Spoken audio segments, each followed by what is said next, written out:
Welcome to our channel Fanta reaction. दोस्तों मेरा नाम अली हैदर है। मेरा नाम वक्कार है। तो आज हम देखेंगे मेजर गौरव आर्या की वीडियो। बहुत टाइम के बाद देख रहे हैं हम। मतलब फिल्मों और गानों में इतना मशगूल हो गए कि हमें टाइम ही नहीं मिल रहा था कि मेजर साहब भी यार वीडियो बना रहे हैं।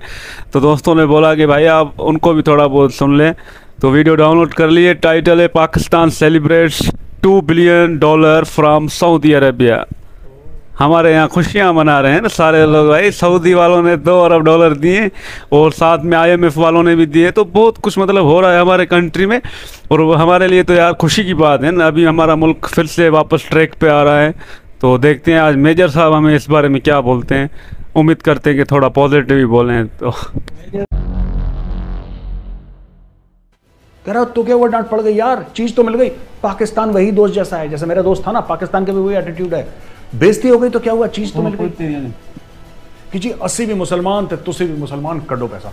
दैट इज यार ये डायलॉग में नहीं, there is no other model. तुम्हारे मस्जिद में ब्लास्ट हो गया, 125 लोग मर गए पेशावर में, तब इस्लाम खतरे में नहीं था।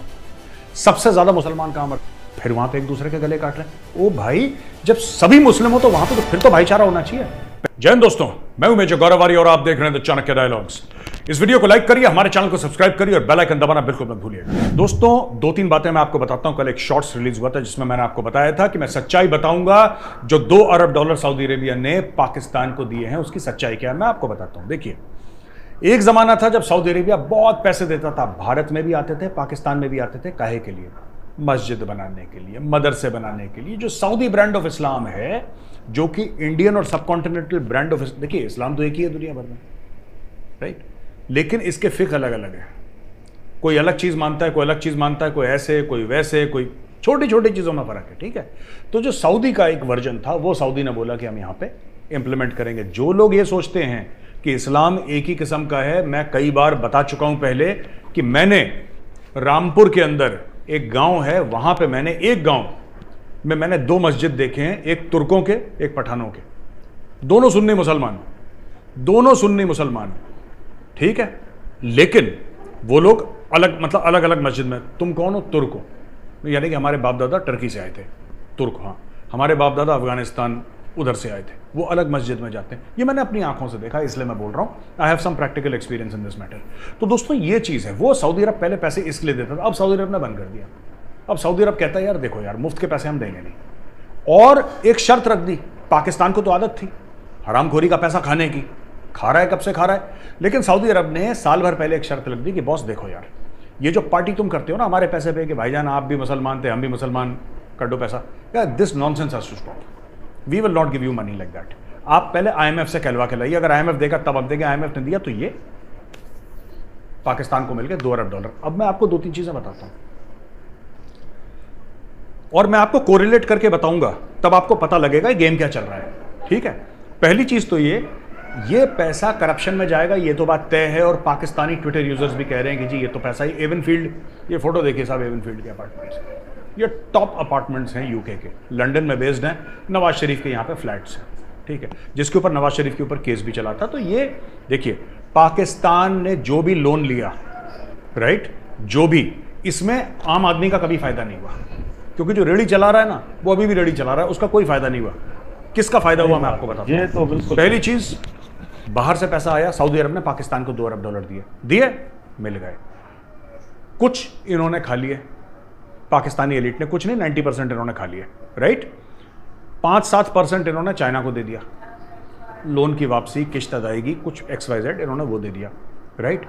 एक बड़ा इंपॉर्टेंट मैटर है, आप कभी भी देखिएगा, इतने सालों से, 4-5 सालों से आपने कभी खालिस्तानियों को देखा कुछ ज्यादा करते हुए? नहीं देखा आपने? No, not at all. खालिस्तानी अभी दोबारा जागे, सो गए थे ये दोबारा जागे हैं जब से फ्लड का पैसा मिला है, राइट, जब से इन्होंने IMF ने लोन की बात चली है, जब से सऊदी, ये अब और पिकअप करेगा। ये बात मैं कई बार कह चुका हूं भाई साहब, इनके पास थोड़ा सा पैसा आता है, 90% खा लेते हैं, कुछ चाइना को देते हैं, बाकी खालिस्तानी या लश्कर फश्कर इनको देते हैं। ये लोग यही काम करेंगे।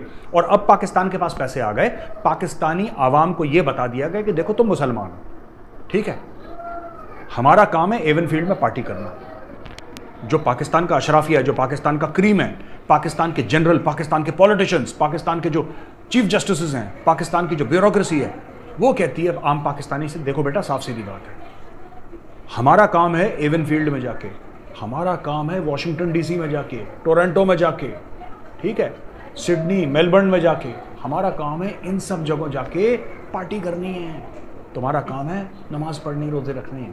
काम बांट दिए ना इन लोगों ने, तो गरीब को बोला कि तुम मुसलमानी करो, जो मुसलमानों का काम है वो तुम करो, हम लोग पार्टी करेंगे। तो ये हो गया। अब देखिएगा मैं आपको बता रहा हूं, ये खालिस्तानी चीजें और बढ़ेंगी। मैं आपको आज बताता हूं, पाकिस्तान के पास पैसा आ गया, पाकिस्तान ने वो जो 2 अरब आए हैं सऊदी से, भाई साहब वो पहुंचे नहीं हैं, उन्होंने ऑलरेडी टिका दिए। मैं आपको बता रहा हूं, ये सबकी अंडरस्टैंडिंग हो गई, 2 अरब बड़े अब्बू 2 अरब देंगे।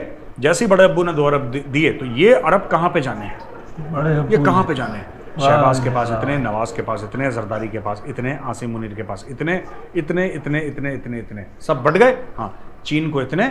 और अब बताओ, ये जो कीड़े मकोड़े हमने पाल रखे हैं, खालिस्तानी है, लश्कर, जैश, ये सब जो जानवर टाइप के हैं, इनको कितना कितना देना है। और आप अभी देखेंगे पाकिस्तान के पास पैसा आएगा। ये सब जो अमन शांति की बात करते हैं ना पाकिस्तानी मीडिया पे बैठ के, सोशल मीडिया, अमन होना चाहिए, शांति, ये कुछ नहीं है, ये सब झूठ है, ये सब फ्रॉड है, ये सब 420 है, ये सब छलावा है दोस्तों, ठीक है। और बड़ी मशहूर चीज़ है, बड़ी मशहूर चीज़ है पाकिस्तान। मेरा दोस्त था, मैं आपको बताता हूँ, एक बार ना मैं यहाँ पे पढ़ता था बहुत पहले, DPS RK-पुरम में। I studied for 3 years। मैंने 12th वहाँ से नहीं करी, बट उसके पहले, क्योंकि पिताजी की पोस्टिंग हो गई थी, वी ऑल्सो लेफ्ट।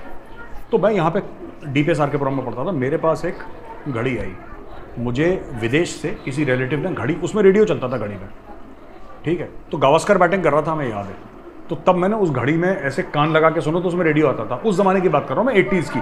तब उस घड़ी में मैंने ये देखा कि उसमें रेडियो आता था। तो मेरे एक दोस्त ने बोला मैं भी मंगवाऊंगा। तो उसने क्या करा कि जब अगली बार उसके बुआ का फ़ोन आया, मोबाइल तो था नहीं उस वक्त, तो लैंडलाइन पे उसकी बुआ का कॉल आया, तो उसने अपनी बुआ से बोला कि ये है, और कैसियो की घड़ी है, और कैसियो की घड़ी मुझे ये चाहिए, उसमें रेडियो होता है, एक डायल होता है छोटा सा, बीच में एक डायल होता है जिसको करो तो फिर रेडियो सेट हो जाता है, then you can listen to the radio, और मुझे वो घड़ी चाहिए। तो उसके माँ बाप ने उसकी खाल उतारी कि भाई तूने अपने बुआ को कैसे बोला, इतनी महंगी चीज़ तेरी बुआ लाएगी। तो उसके माँ बाप ने उसको डांटा। तो अगले दिन आया, उसको 1-2 थप्पड़ थप्पड़ पड़ रखे थे। मान लो भाई हुआ क्या है ना, हुआ क्या, तो डांट पड़ गई तेरे को, घर पे तेरी पिटाई हो गई। तो उसने पता है मुझे क्या बोला, वो कहता गौरव यार सुन, तो क्या हुआ, डांट पड़ गई, चीज़ तो मिल गई, चीज़ नहीं चीज, तेरा तो क्या हुआ, डांट पड़ गई यार, चीज़ तो मिल गई। पाकिस्तान वही दोस्त जैसा है, जैसे मेरा दोस्त था ना, पाकिस्तान के भी वही एटीट्यूड है, बेइज्जती हो गई तो क्या हुआ, चीज़ तो मिल गई, दैट इज इट। उनका पूरा नेशनल जो कहते हैं कि डिप्लोमेसी का जो फ्रेमवर्क है वो एक ही चीज़ पे है, तो क्या हुआ, डांट पड़ गई, चीज़ तो मिल गई। अब उनको चीज़ मिल गई है, अब वो चीज़ बट रही है। तो दोस्तों ये पाकिस्तान की स्टोरी है। अच्छा, तो दोस्तों अब आपको ये पता है कि प्राइम मिनिस्टर मोदी जा रहे हैं फ्रांस, और फ्रांस में सीईओ से मिलेंगे, इससे फलाना ढिमका, बड़ी बैस्टल डे की परेड होगी, पंजाब रेजिमेंट मार करेगी, और यहाँ पे जो हमारे रेफेल्स हैं वो भी जा रहे हैं, और कई सारी डील्स वहाँ पे होने वाली है। वापस आते वक्त प्राइम मिनिस्टर मोदी रुकने वाले हैं आबू धाबी में दोस्तों, और आबू धाबी में इनकी जो मीटिंग होगी, वहाँ के जो शेख हैं, जिनका नाम है, मैंने इसलिए खोला तो इतना लंबा नाम है इसका, प्रेसिडेंट मोहम्मद बिन जायद अल नहयान, मोहम्मद बिन जायद अल नहयान जो वहाँ के प्रेसिडेंट हैं, उनसे मिलेंगे और बात करेंगे पूरा बिजनेस के बारे में। ठीक है जी, ये बिजनेस के बारे में बातें होंगी, और गल्फ कोऑपरेशन की बात होगी, दुनिया भर की बातें होंगी। देखिए, जब भी राफेल आए तो ये रिफ्यूल कहाँ पे करे, अबू धाबी में। सो ये बड़ा हमें हेल्प कर रहे हैं, और हमारे बड़े अच्छे रिश्ते उनके साथ हैं। पाकिस्तान को ये रिश्ते बड़े खलते हैं, क्योंकि पाकिस्तान का एक ही मॉडल है डिप्लोमेसी का, कश्मीर के अलावा और पैलेस्टीन के अलावा एक ही मॉडल है उनका, कि जी 80 भी मुसलमान थे, तुझसे भी मुसलमान, कर दो पैसा। That is the only model for the Pakistanis, there is no other model. तो जब भी भारत किसी भी जिसको कहते हैं कि मुस्लिम देश के साथ अगर भारत के प्रधानमंत्री जाए, इनको बड़ा इनके खून में उबाला जाता है कि ऐसा कैसे यार, ये काफिरों के साथ कैसे मिल रहे हैं, ये मोदी क्यों जाता है, ये तो काफिर है। ओ भाई, मोदी जा रहे हैं बिजनेस की बातें करने, धंधे की बातें करने, इन्वेस्टमेंट की बातें करने, तुम जा रहे हो भीख मांग। तुम्हारा और हमारा रिश्ता उनके साथ बिल्कुल अलग है। हम जब जाते हैं तो वहां पे शेख आता है रिसीव करने के लिए, वहां पे रेड कारपेट होता है, वहां पे इस्तकबाल होता है, वहां पे प्रोटोकॉल दिया जाता है, वहां पे अरबों डॉलर की डील साइन करती है। तुम लोग जब जाते हो तो तुम लोग दरवाजा खटखटाते हो, शेख कहता आपके तो ये शेख इधर तो देख शेख कहता मैं नहीं देखता ये, फिर आ गए ये लोग खटखटाने दरवाजा। तो आपके और हमारे बीच में जमीन आसमान का फर्क है। Please don't compare. ये सब मातम बनाना कि मोदी ने ऐसा कर दिया, मोदी ने ओ भाई, उससे क्या फर्क पड़ता है यार? हम बिजनेस करने जा रहे हैं, तुम भीख मांगने जा रहे हो, उसमें जमीन आसमान का फर्क है। बिजनेस और भीख दोनों वैसे बी से शुरू होते हैं, बिजनेस भीख। ओके, तो दोस्तों ये स्टोरी हो गई है। अब मैं आता हूं अपने अगले पॉइंट पे, और अगला पॉइंट जो है वो इस प्रकार से है कि एनएसए साहब, डोवाल साहब ने इस्लाम के ऊपर एक बहुत बड़ी बात कह दी, बहुत बड़ी बात कह दी उन्होंने। और उन्होंने ये कह दिया कि यार देखो, ये जो मामला है ना इंडियन मुस्लिम्स का, वो दुनिया भर से मुख्तलिफ है। और ये भी बोला कि इंडिया में अनलिमिटेड फ्रीडम ऑफ एक्सप्रेशन है, कोई दबाता दुबूता नहीं है किसी को, जिसको जो मन चाहे। मुझे तो कभी लगता है कि इंडिया में जरूरत से ज्यादा है। एनीवे, यहाँ पे एक खुसरो फाउंडेशन है, इस्लामिक कल्चरल सेंटर में, यहाँ पे दिल्ली में Islamic cultural centre Khan market के पीछे, वहां पे बात कर रहे थे। और मुस्लिम वर्ल्ड लीग के secretary general Sheikh doctor Mohammad bin Abdul Karim Al Isa वो आए थे। और इनको माना जाता है, अब्दुल करीम अल ईसा को यह माना जाता है कि वो बड़े क्लोज हैं प्रिंस मोहम्मद बिन सलमान के, और he is a moderate Islamic voice. तो डोवाल साहब, देखिए ना, आप ये सोचिए कि उनसे डोवाल साहब क्यों मिल रहा है। आप इंडिया की स्ट्रैटेजी समझिए, इंडिया क्या कर रहा है समझिए। India knows that globally radical Islam is a global security problem, globally radicals जो हैं, right. So they are partnering with other elements who are saying that नहीं यार, आप ये इस चीज को फॉलो करो, ऐसे करो, इस तरीके से करो।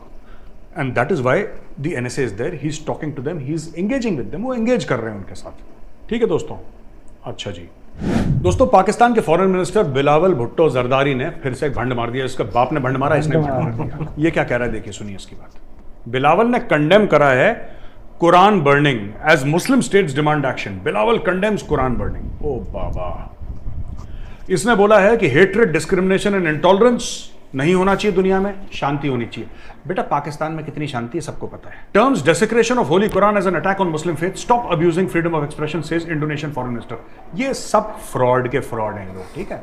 Indonesian foreign minister, Bilawal Bhutto, सब ठीक है। मैं एक बात बताता हूं, ये एक कुरान जल गई, ये कहते हैं इस्लाम खतरे में, ठीक है, बिलावल भुट्टो और ये सब। मैं एक बात पूछना चाहता हूं, तुम्हारे मस्जिद में ब्लास्ट हो गया, 125 लोग मर गए पेशावर में, तब इस्लाम खतरे में नहीं था? सबसे ज्यादा मुसलमान कहां मरते हैं दोस्तों? मुस्लिम कंट्रीज में सबसे ज्यादा मुसलमान मरते हैं। आप चेक कर लीजिए, अगर मैं गलत बोल रहा हूं तो आप चेक कर लीजिए, आप बिल्कुल इत्मीनान से चेक करिए। और उनको मारने वाला कौन है? दूसरा मुसलमान। मैक्सिमम मुस्लिम कंट्रीज हैं, आप यमन ले लो, आप सीरिया ले लो, आप इराक ले लो, आप पाकिस्तान ले लो, आप Afghanistan. Afghanistan is 100% Muslim now, तो बाकी सबको निपटा दिया इन लोगों ने, इट्स 100% मुस्लिम। फिर वहां पे एक दूसरे के गले काट रहे हैं। ओ भाई, जब सभी मुस्लिम हो तो वहां पे तो फिर तो भाईचारा होना चाहिए। पहले चलो तुम्हें हिंदुओं से प्रॉब्लम थी, मार दिया, सिखों से प्रॉब्लम थी, मार के भगा दिया, हिंदुओं की लड़कियों को सिखों की लड़कियों को कन्वर्ट करके शादी। अब खुश हो, ठंड पै गई, हुण आराम है, अब क्यों लड़ रहे हो यार? किससे लड़ रहे हो? अब ये बिलावल कह रहा है कि भाई कुरान जला दी, बहुत गलत करा। बिल्कुल गलत करा, मैं भी कंडेम करता हूं, लेकिन बिलावल ने तब कंडेम करा जब वो 16वीं शताब्दी का चर्च जला दिया था फ्रांस ने, फ्रांस के अंदर जो जला दिया था, बिलावल ने कंडेम करा। क्या इनका पार्लियामेंट बैठा? क्या इनका पार्लियामेंट बैठा? क्या पार्लियामेंट ने इसको कंडेम करा? पाकिस्तान के पार्लियामेंट नहीं करा, नहीं करेंगे यार। मैं आपको यही तो बात बता रहा हूं, ये दोगलापन है, ये विक्टिम कार्ड है जो खेलते हैं ये पाकिस्तानी और ये जितने भी हैं, ये क्या नाम कहते हैं, इंडोनेशियन फॉरेन मिनिस्टर वगैरह, बिलावल वगैरह, ये विक्टिम कार्ड खेलते हैं। ये सिर्फ विक्टिम, हाय हम मुसलमान, हमें मार दिया, हाय हमारे साथ ये हो गया, हाय हमारे साथ। ओ भाई सुनो, तुम्हारे साथ जो हुआ, कुरान जलाई, गलत जलाई, लेकिन क्या आपने जो 16वीं शताब्दी का चर्च फूंक दिया, उसमें से भी मुस्लिम्स थे जिन्होंने ये करा है, राइट? एंड लेट अस से व्हाट इट इज। जो सच है वो सच है, वहां पे फूंक दिया, उसका कुछ बोला नहीं? बोला नहीं, बोलोगे, क्योंकि आपके दिल में यह है कि उन्होंने चर्च फूका, बिल्कुल ठीक करा। आपने तब बोला जब हाया सोफिया को मस्जिद बना दिया, इस्तांबुल में हाया सोफिया को मस्जिद बना दिया एर्दोगान ने, आपने बोला नहीं? बोला, क्योंकि आपके हिसाब से वो जायज है, वो होना चाहिए। पाकिस्तान के अंदर 400 से ज्यादा मंदिर तोड़ दिया, आपने कुछ बोला नहीं? बोला, क्योंकि आपके हिसाब से जायज है वो, इट्स एब्सोल्युटली राइट, ऐसा ही होना चाहिए। फूको, सबको जलाओ, सबको मार दो, और जब सब मर जाए ना, फिर आपस में एक दूसरे को मारो। पाकिस्तान में क्या हो रहा है? This is what is happening in Pakistan, this is exactly what is happening in Pakistan. ये लोग क्या कर रहे हैं? अब ये देखो, बिलावल भुट्टो कहता है हम कंडेम करते हैं कुरान। ओ बिलावल, एक बात बता भाई, तेरे मुंह में दही जम गया था जब वहां पे चर्च जला रहे थे? दही जम गया था। तब क्यों तुम्हारी पार्लियामेंट की सांसें नहीं रुकी?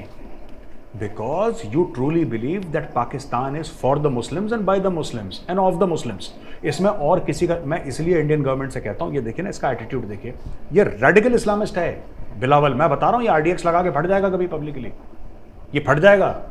इसीलिए मैं कहता हूं इंडियन गवर्नमेंट से, ये छोड़िए यहाँ पे जो हमारे ये दो कौड़ी के अपने ये जो इसकी बात करते हैं ना, ये क्या नाम कहते हैं, लेफ्ट लिबरल्स, इनको मारिए लात। मैं कह रहा हूं मोदी जी CAA को अच्छी तरीके से इंप्लीमेंट करिए। वहां पे हिंदू हैं पाकिस्तान में, हम किस चीज के लिए कमा रहे हैं? हम लोग 16-16 घंटे एक दिन में मेहनत करते हैं, हम किस चीज के लिए कर रहे हैं? Why are we working so hard? Bharat कहते हैं 5th लार्जेस्ट इकोनॉमी, हम कहते हैं 5th लार्जेस्ट इकोनॉमी है। वहां पे ठीक है, पाकिस्तान में जो सबसे बड़ा गुरुद्वारा है, ठीक है, सबसे बड़ा गुरुद्वारा है, वहां के ग्रंथी की बेटी को किडनैप कर लिया। आप समझ रहे हैं सर? मैं करतारपुर साहिब की बात कर रहा हूं। वहां के ग्रंथी की बेटी को किडनैप कर लिया, फिर बड़ी मुश्किल से उसको बचा कर लाए। वहां पे हिंदू लड़कियों को सर हम लोग 5th largest economy for what? 4th most powerful armed forces for what?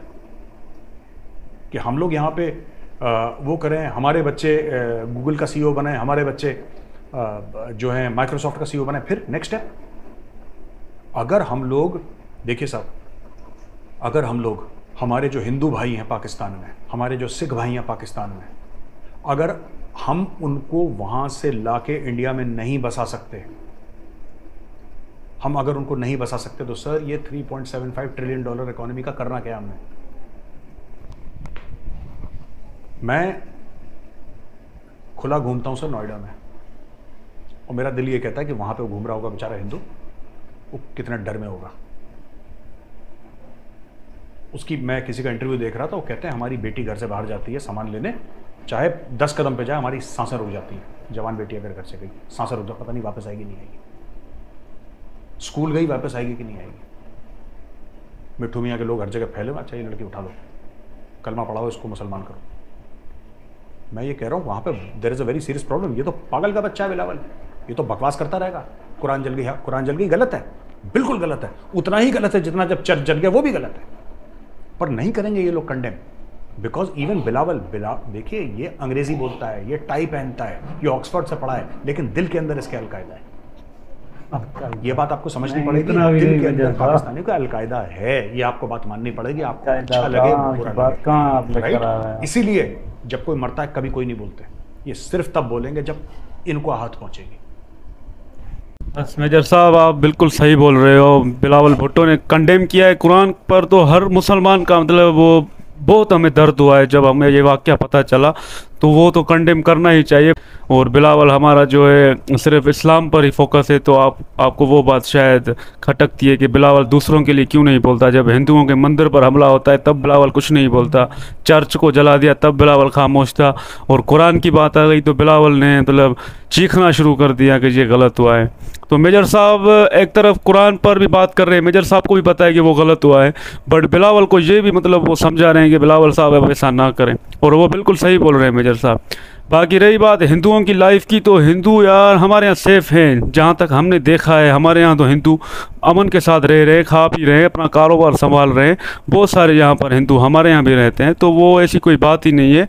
But जो हमें जो लोन मिला है सऊदी अरब वाला, उसकी खुशियाँ मना रहे हैं, तो वो अच्छी बात है। पाकिस्तान एकदम मतलब बोल रहे थे बैंकरप्ट हो गया था, चारों तरफ न्यूज़ चल रही थी, आप भारत वाले ही मतलब इतना आवाज़ उठा रहे थे कि पाकिस्तान एकदम मतलब ख़त्म हो गया, मतलब अभी भीख मांगने पर वो आ गए। वैसे तो आप वैसे ही हमें चिढ़ाते हो कि इनका प्राइम मिनिस्टर भिखारी है, लेकिन उस वक्त हमारी यही हालत थी कि पाकिस्तान बोल रहे थे लोन भी नहीं मिल रहा, IMF भी कुछ नहीं दे रही, तो पाकिस्तान बस ख़त्म हो रहा है। लेकिन अब मिला है तो हमें खुशी है ना कि हमारा काम बन गया। अगर आप ऐसे ही मतलब बातें करोगे कि अब खुशियाँ भी ना मनाएं, $2 बिलियन सऊदी वाले ने दिया है, आप उसको मतलब मजाक वाले अंदाज में ले रहे हो कि तुसी भी मुसलमान हम भी मुसलमान, अबू जी ये वो। मानते हैं मोदी जी तरक्की कर रहे हैं, मोदी जी दुनिया में जाते हैं, उनकी इज्जत होती है, उनका अच्छा वेलकम होता है, हमने बहुत बार मोदी जी को देखा है, तो वो हम अप्रिशिएट भी करते हैं। बट ऐसी भी बात नहीं है कि आप हमारे वालों पर इस तरह अंधाधुंध तनकीद करें, तो ऐसी नहीं। हमारा यहाँ अभी डॉलर का रेट नीचे भी आ रहा है, शहबाज शरीफ ने सबको बोल भी दिया है, अभी स्टूडेंट्स है वहाँ पर उनको लैपटॉप्स भी दे रहे हैं कि आप आगे बढ़ो, तो शहबाज शरीफ बड़े काम कर रहे हैं। बस जो पिछली हुकूमतों ने जो कांड किए थे, जो पैसे लेकर भाग जाते थे, आपको वही बात अभी तक याद है कि ये भी पैसे गरीबों को नहीं मिलेंगे। बाकी एक बात आपने वो भी बोली कि इस्लाम जो आप बोलते हो कि मुसलमान अक्सर बोलते हैं इस्लाम एक है और इस्लाम एक नहीं है, मतलब उसमें फ़िरके, आपकी बात थी। बट मैं ये कहूँगा कि इस्लाम एक है, लोगों ने अपनी सोच ऐसी बना ली है, कोई शिया बन गया, कोई सुन्नी बन गया, कोई वहाबी बन गया, तो ये लोगों के अपने फ़िरके हैं। आप उसको इस्लाम से ना जोड़िए, हर किसी का अपना यकीन है और हम हर किसी की रिस्पेक्ट करते हैं, तो आप हर चीज़ को इस्लाम तक ना ले जाएँ। इस्लाम तो अमन का पैगाम देता है। और आपने जो जो बातें पाकिस्तान के मतलब पाकिस्तान के लिए बोली, वो आपकी बातें कुछ हद तक ठीक भी थी। हमारे हालात कुछ ऐसे हैं, बाकी इतना भी नहीं कि आप मतलब पूरा हमें नीचे ही ज़मीन से लगा दो। बाकी अच्छा लगा आज आपको सुनकर। हमें तो खुशी है, तो हमारे पास सऊदी अरब ने $2 बिलियन दिए, तो हम तो खुशियाँ मनाएंगे ना। पहले तो हम बिल्कुल, आप पूरी दुनिया बोले थी भाई पाकिस्तान ज़ीरो हो रहा है, तो अब हमें पैसा मिला है, तो मेजर गौरव आर्या तो खुशियाँ मनाए ना, वो भी तो मिला नहीं है ना। वो कह रहे हैं पहले IMF दे आपको कर्जा, फिर हम देंगे। सऊदी वाले भी ऐसा कह रहे हैं ना बकर भाई सऊदी वाले दिया है तो वो तो हम देखा ना, वो हमने लिया है उससे, तो वो हम वापस ही देंगे ना उनसे। ऐसा थोड़ी है उनको, तभी तो हमारे पर भरोसा नहीं करते भाई। नहीं भाई, में बांट लेते हो, गरीबों को तो फायदा दो ना भाई। भरोसा वो करते तभी तो दिया है, अगर ना दे तो फिर भाई हमारे हालात को देखकर देते हैं भाई। वो भी मजबूर हो जाते हैं भाई, ये इतने बार बार आते हैं, इनको दे दो यार, ये पागल कर देंगे हमें भी। नहीं वो हमें दे देते ऐसे थोड़ी है, पागल कर। $2 बिलियन है, कोई मजाक थोड़ी है। तो उनके लिए तो कोई बात नहीं ना, सऊदी वाले भाई, उनकी भी कहानी देखो ना। अभी हम मेजर साहब ने हमें बोला, तो UAE में गया था नरेंद्र मोदी जी बिजनेस की बातें करने, वो भी हमें खुशी है। तो वो भी हमारा पड़ोसी मुल्क है। हमारा प्राइम मिनिस्टर दरवाजा खटकाता है भाई। नहीं, मेजर साहब ने देखा है उनको दरवाजा खटखटा कर? नहीं, बात तरीका ऐसा है ना मेजर साहब, ऐसी थोड़ी बात है भाई। रिस्पेक्ट है सबके लिए। बाकी जो कुरान फ्रांस वालों ने जलाया है, तो उसका कुरान जिसने भी जलाया है, तो बिलावल भुट्टो ने उसकी आवाज़ उठाई, तो वो तो सही है। इस्लाम में तो बिल्कुल सब उठा सकते। इंडिया में जितने सारे मसले होते हैं, तो इंडिया वाले भी खामोश रहते हैं क्या?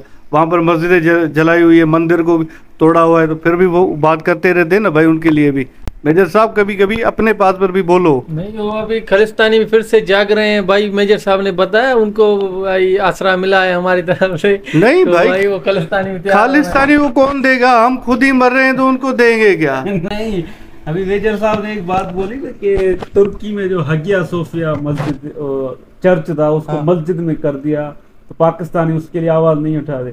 तो इन लोगों ने भी तो यही किया ना, बाबरी मस्जिद को राम मंदिर बना दिया, फिर वहाँ पर भी आवाज इन लोगों ने भी दबा दी है। जो तो भाई बहुत ज्यादा नाम चेंज भाई, हम भाई हैदराबाद का भी नाम चेंज करे भाई। जो जितने भी पुराने जमाने के जो शहर थे इंडिया में, आस्था था गवर्नमेंट वहाँ की है ना, नाम चेंज कर रही है भाई। जी की गवर्नमेंट बड़ी खुशी भाई देखो, इस्लाम किताबों से भी हटा रहे हैं वो बड़े बड़े जो पुराने नाम है। भाई नाम हटाएंगे ना, इतिहास तो नहीं मिटेगा ना कभी भी। वो मिटा रहे हैं इतिहास भाई। देखो ना, अपने यहाँ मिटाएंगे, दुनिया की हिस्ट्री देखो कौन मिटाएगा?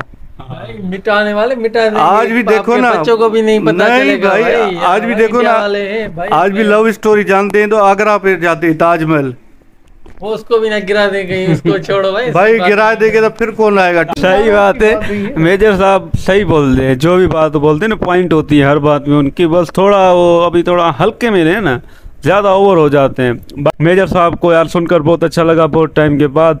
अगर ऐसी और कोई वीडियो आएगी उनकी, तो वो भी ज़रूर सुनेंगे। मिलेंगे आपसे नेक्स्ट वीडियो में। Thank you.